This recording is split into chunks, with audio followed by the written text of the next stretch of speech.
So this is Preston's story and how he came to live with us. My aunt used to run a spay and neuter clinic in East Tennessee, and her friend would go into small towns to try to find strays and rescue them so that they didn't increase the population. So Preston was found abandoned by himself, only a few days old, on a rock pile in Rocky Top, Tennessee. He was itty-bitty, malnourished, and barely had any fluff on him. So this woman bottle fed him for a while, but then called my aunt and said she couldn't do it. And my aunt was a little bit older, retired, and had a house full of cats and just absolutely loves them. So she took on the burden, yes, of bottle feeding you round the clock. She would set her alarm and wake up every few hours to feed him with a dropper and then a bottle and then whatever else you do with kittens who don't have a mother. But she took care of him until he was a little bit fluffier.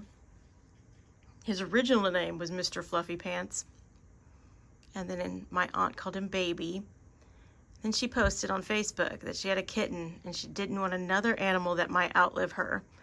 Yes, so I already had a soft spot for orange cats, and I said, I'll come down and get him. Yeah. But because of a few different things going on, I couldn't get him until he was about 4 months old. So he lived with Aunt Debbie, and then I ran down to Tennessee with my youngest, hey, be nice, to pick up this guy, and he was just a little ball of fluff. And at that point in time, he was walking kind of funny.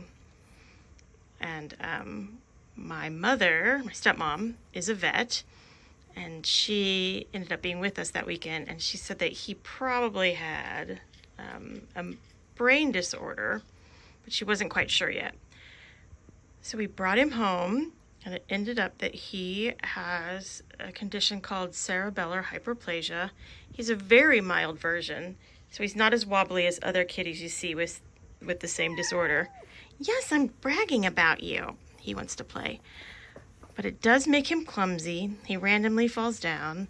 He's never really outgrown 6 months of kitten, so he still plays like a kitten.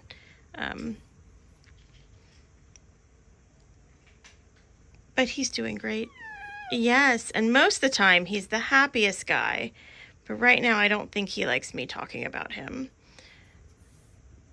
But we love him, and that's how Preston came to be part of our family. Right, buddy?